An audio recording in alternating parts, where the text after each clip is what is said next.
Je me souviens de la première femme commandante de bateau de la Marine nationale qui avait fait l'objet d'un reportage. Laquelle femme, commandante de bateau de la Marine nationale, fait visiter son bateau à une classe de primaire, de jeunes enfants de primaire. Les journalistes, croyant soulever un problème, posent la question aux enfants. Alors, qu'est-ce que ça vous fait d'avoir une femme commandante de bateau? Mais les enfants ont ouvert des grands yeux. Pour eux, ça n'était pas un sujet, c'est-à-dire qu'ils ne s'étaient même pas posé la question.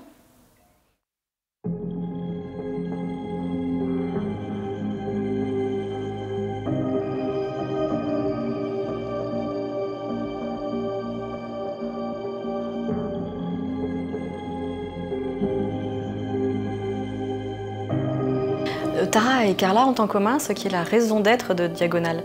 Une vie riche, multiple, et elles partagent leur temps et leur talent entre leur sport et leurs études. Et ces deux exigences sont très fortes et se nourrissent bien entendu l'une de l'autre.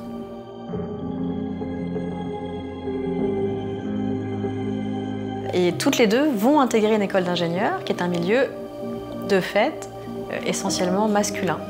Alors, est-ce que ça leur pose une difficulté maintenant? Peut-être pas. En revanche, elles savent qu'elles s'apprêtent à vivre dans un milieu qui est encore aujourd'hui nettement masculin.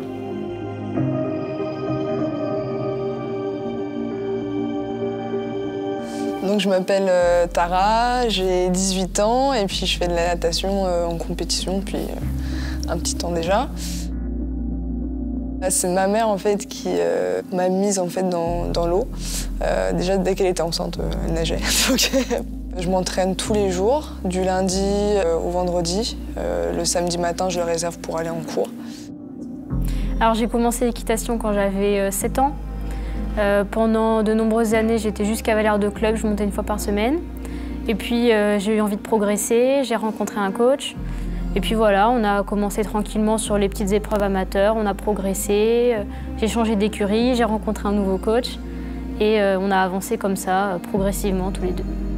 J'ai toujours été attirée par l'aviation. Après, je peux pas savoir vraiment qu'est-ce qui m'a donné le déclic. Il y a aussi le fait que mes grands-parents habitaient pas loin du Bourget. J'avais l'habitude parfois d'y aller, etc. Et donc je voyais le Concorde. Moi, je suis vraiment passionnée par le ciel. On va dire les premiers livres que j'ai lus, je me souviens, c'était plutôt sur tout ce qui est les trous noirs et tout ça, et tout ce qui est au-delà du ciel, l'univers, tout ça, vraiment, ça me fascine. Et je me suis dit que aéronautique, c'était ce qui se rapprochait le plus, on va dire, de la frontière, quoi. Je suis attirée par plein de métiers, mais je me rends compte que vraiment tout ce qui est aéronautique, etc., c'est vraiment quelque chose qui m'intéresse, et plus particulièrement la sécurité. J'ai déjà pensé à pilote, mais malheureusement, j'ai pas les yeux pour. Donc ça, c'est déjà écarté. Donc bon, bah ingénieur, on se rapproche quand même, on tire un peu les ficelles, quoi. Voilà.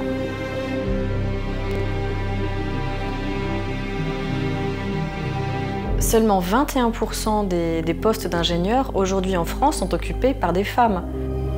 Ça semble illogique, invraisemblable, un peu fou même. La principale raison est une forme d'autocensure en réalité que les jeunes filles s'imposent au motif qu'elles ne se croient pas capables d'intégrer d'une part un milieu masculin et d'autre part de profiter de leurs compétences scientifiques qui sont encore étiquetées plus masculines. Je me suis dit que ça allait être vraiment dur parce que, surtout MP, c'est un peu la prépa la plus difficile et je me suis dit, voilà, il va falloir bosser vraiment énormément, pas sûr d'y arriver. Et puis les métiers en général, au niveau des sciences, des maths, il n'y a que des hommes, quoi. Donc effectivement, on ne se destine pas forcément à y aller, alors que par exemple dans des domaines comme la psycho, la SVT, il y a beaucoup de filles. Autant en maths et en physique, on regarde bien, même les plus grands mathématiciens ou physiciens, il y a très peu de femmes, à part Marie Curie. On les connaît pas et il y en a peu. En fait, on pérennise un cliché, effectivement. On a bien digéré le cliché tellement en profondeur, on l'a bien intégré, tellement bien intégré qu'on le fait vivre, en fait, bien sûr. Et je n'ai pas du tout envie de dire que les filles sont utiles dans le secteur des ingénieurs au motif qu'elles réfléchiraient de manière différente. Pour moi, c'est un non-sujet. Il y a des gens différents, des personnalités différentes, qu'elles soient filles ou garçons, ça n'a aucune incidence.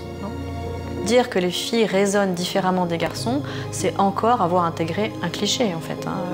Il faut s'en défaire de ce cliché. Et c'est difficile. Je pense qu'il faut varier les profils. C'est important et pas être que dans un profil type. Et d'où l'intérêt même des sportifs. C'est intéressant de ne pas avoir que des gens qui ont fait que ça dans leur vie.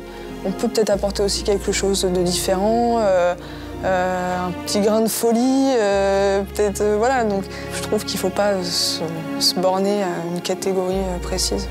Il ne faut pas non plus occulter la difficulté ressentie, réelle, d'être une fille dans un milieu d'hommes. Ça, je pense qu'il faut être à l'écoute de ça. Et en tant que société, nous avons des questions à nous poser et des réponses à donner qui sont vraiment d'ordre global. J'ai l'impression que c'est le quotidien, c'est que les hommes n'ont pas à s'expliquer en fait sur les blagues qu'ils peuvent faire. On me dit oh, c'était de l'humour, ça va, faut pas le prendre mal et tout, mais il y a certaines choses non, que j'ai pas envie d'entendre. Il y a beaucoup d'hommes qui se rendent même pas compte que ce qu'ils disent c'est sexiste. C'est ça le problème. Il y a de plus en plus de femmes qui en parlent et du coup ça inspire d'autres et voilà.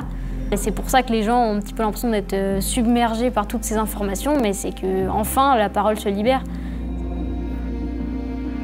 Dans certains sports, c'est vrai que le corps développe plus de muscles et que certaines jeunes filles, jeunes femmes souffrent du procès en virilisation que peuvent leur intenter les garçons. Enfin, pour ma part, je sais que j'ai eu des réflexions d'autres sportifs qui m'ont dit « Oh là là, dis donc, t'es carré, etc. » Et il y a des filles que j'ai côtoyées et qui n'appréciaient pas en fait, le fait de développer leur physique dans une optique de performance. Et d'ailleurs, ce que je trouve dommage, parce que je pense que quand on apprécie notre sport, il faut aussi apprécier ce que ça peut nous apporter.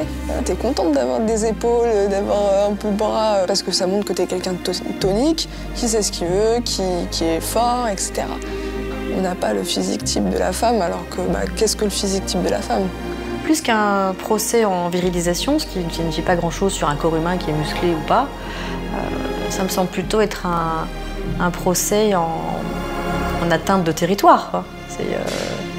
Or, le territoire se partage. Il n'y a pas de... Voilà, il n'y a pas un territoire masculin et un territoire féminin. Il y a un changement qui est en cours, qui est vraiment en cours quand même. Je suis très optimiste parce que c'est vrai que l'éducation porte ses fruits et que j'entends des discours de jeunes garçons, enfin d'adolescents garçons, qui sont aussi outrés et en colère, en fait, et devant cette différence qui leur semble nulle et non avenue. J'espère déjà que ça s'arrange avec l'âge. Ça, je pense quand même. Il faut arrêter de se chercher des excuses. Il faut aller de l'avant, il faut se donner les moyens. Et justement, je pense que ça sera de plus en plus accessible aux femmes quand elles s'autoriseront à y aller et puis à dire « Ah, d'accord, c'est ça ton avis sur les femmes ? Bon, d'accord, mais je m'en fous, j'y vais, quoi. » Et puis, tu travailles pour atteindre tes objectifs. Et à partir du moment où tu te donnes tous les moyens, il n'y a pas de souci. Moi, j'avais une image de la prépa assez négative. La prépa où on n'a plus de vie, où on ne peut plus rien faire à côté. Je savais que c'était des études qui étaient assez prenantes et qui ne permettaient pas de faire un sport à côté. Je me suis dit que la fac, ça serait finalement un bon compromis pour quand même faire des études et pouvoir avoir un peu de temps libre. L'idée de la prépa, je l'avais vite abandonnée avant d'entendre parler de la prépa Diago, quoi.